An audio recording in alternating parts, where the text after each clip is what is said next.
Thank you for turning to page 121. Today we're going to take a dive into the Player's Handbook.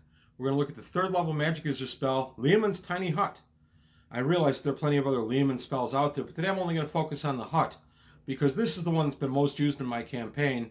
And there are a few things about it that I had to kind of figure out based on the write-up from Player's Handbook. It's not real complete, and there are some questions that came up that I had to answer as the DM. So today, Leomund's Tiny Hut from Player's Handbook. Also, subscribers, come on in. Love subscribers. Everybody who has subscribed, thank you very much. I appreciate the heck out of it. Anybody who's been on the fence, come on in. We talk about games here a lot. Always looking for ideas. And if it's a game I have or have access to, I'll be glad to take a look at it. So if there's a game out there you've been dying to hear about, let me know. Also, on Patreon, I'm going to start doing a couple of short little videos on Patreon. I'm not sure when those will start, but they're going to be short little ones like the YouTube shorts. Then just basically I'm going to pick one magic item, or if it's Traveler, I might pick one device and I might talk about it for a minute or two. And this is just by way of incentivizing people to join the Patreon and also thank the people who have joined Patreon. So thank you to my patrons, and this is just a way to kind of expand things. So this channel is going to remain unchanged. And so, it's just another step, a little more work I'm putting on myself to help grow things. So back to today's topic, out of the Player's Handbook, Leomund's Tiny Hut. Leomund's Tiny Hut. We're going to go ahead and go to that page. It's on page 74 of the Player's Handbook, third level magic user spell. First, I'm going to go over the nuts and bolts of the spell, and then we're going to discuss the spell a little bit. So it's level 3, the range is 0. It lasts for 6 turns per level, so that's 1 hour per level, easy to track. It's a 10-foot diameter sphere, and it is a true sphere. I'll explain that. Verbal, somatic, and material components. 3-segment casting time and no saving throw. This is a neat little spell. When the spell is cast, the magic user causes an opaque sphere of force to come into being around his or her person. Half the sphere projecting above the ground or floor surface, the lower hemisphere passing through the surface. The field causes the interior of the hemisphere of the sphere to maintain 70 degrees temperature, as cold as 0 degrees. And if it's colder than 0 degrees by each degree, so if it's 10 below, it would actually be 60 degrees, not 70 degrees. Conversely, it will keep you comfortable at temperatures up to 105, and then the interior will be raised. If it's 115, the interior temperature will go to 80 against 115. It can be blown apart by a wind greater than 50 miles per hour without being harmed. Wind force greater than, or up to 50 miles an hour, wind force greater than that will destroy it. And I don't mean make that as a gust. That's got to be a sustained wind. The interior of the tiny hut is a hemisphere. Caster can illuminate dimly upon command or extinguish the light as desired. Note that although the force field is opaque from positions outside, it's transparent from within. In no way will Leomund's Tiny Hut provide protection from missiles, weapons, spells, and the like. Up to 6 other man-sized creatures can fit into the field with its creator, so that's a total of 7. And these others can freely pass in and out of the tiny hut without harming it. But if the spellcaster removes himself from it, the spell will dissipate. The material component for the spell is a small crystal bead, which will shatter when spell duration expires or the hut is otherwise dispelled. So, kind of interesting. I like this. At first you go, okay, it's a weather protection. It's a very portable pup tent for a third level spell slot. Well, yes, it is, but it's actually more than that. First off, it is a true sphere, so it comes up as a hemisphere over you, but it goes through the ground, and it actually will warm the ground to 70 degrees. That's what the spell description talks about. So it wouldn't do much good if the air inside was 70 degrees, but the ground itself was 35 degrees. Magic, oh yeah, the magic keeps it, but you'd still be laying on 35-degree ground. So having read the spell carefully over the years, I ruled that it absolutely will warm the ground instantly to 70 degrees. Now that will leave you with moisture. The ground will be a little soggy. Yes, it does. Most often I'll just kind of hand wave that. Sometimes I'll just say that they have to put down, an extra bedroll to absorb the moisture so they're not getting sodden while they sleep. That has never really been a big deal. How to go in and out of the tiny hut. There's no talk of a door. There's no talk of a facing or direction. It's a hemisphere above the ground. It's total sphere, but it's a hemisphere above the ground. So how do you enter and exit? The answer is anywhere you want. Anybody but the spellcasters, any of the up to 6 other occupants, can leave this anytime they want.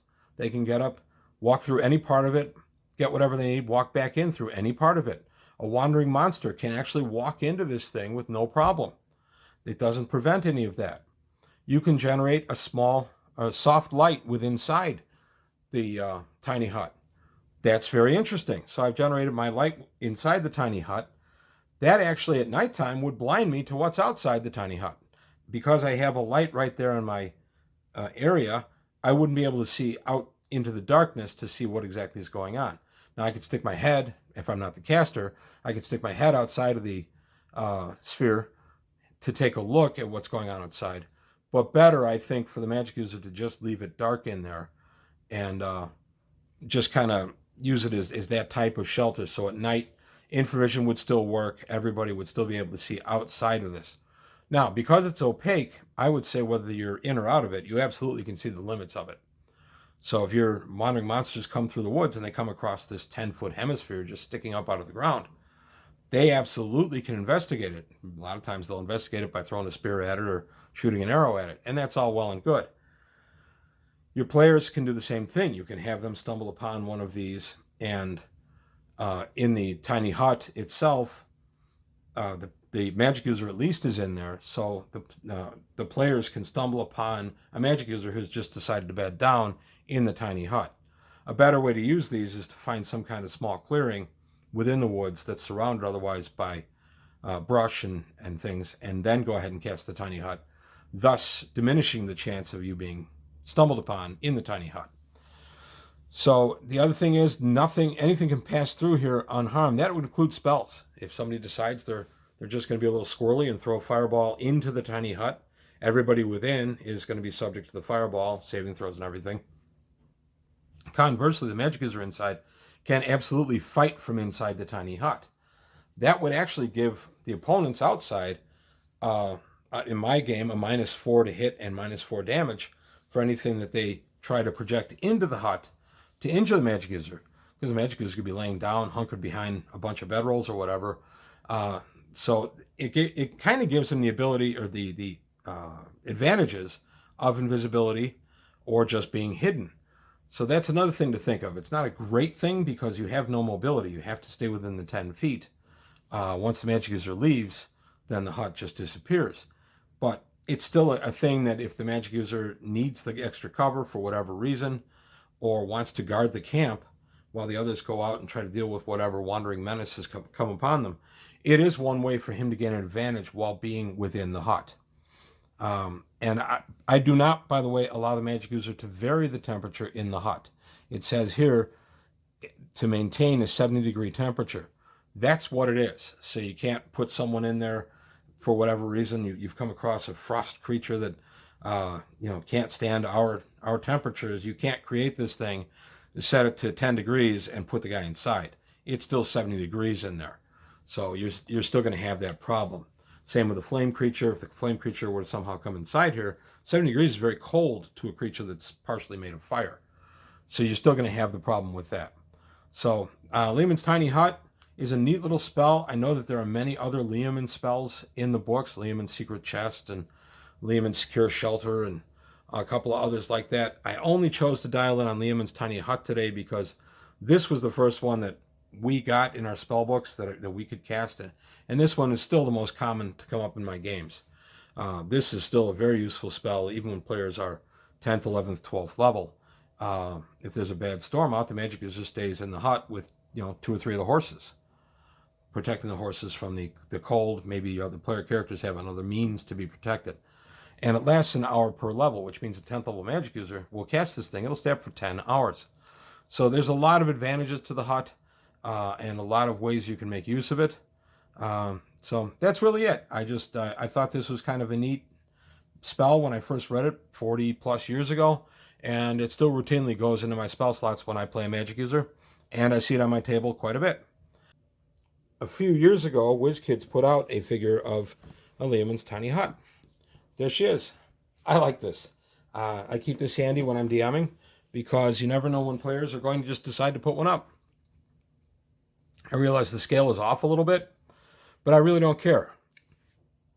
This gives us a good visual representation of where the hut is and what it does. And it just serves as a reminder for the magic user, don't leave this area. So I thought this was a neat little gewgaw that Wizards of the Coast came out with a few years ago. I was able to pick it up on a secondary market. I didn't pay all that much for it either. I want to say about $3 or $4. So there you go, Leomund's Tiny Hut. So that's all I've got to say today on page 121. I hope you like what you heard and saw. If you did, please like and subscribe. Tell your friends, have them join in. Any players in your group, hey, have them join the bandwagon too. I'm always looking for subscribers. So that's it for today. I want to thank you for your time. Thanks for watching. Please leave any comments or positive feedback. Always interested. And I'll see you next time on page 121.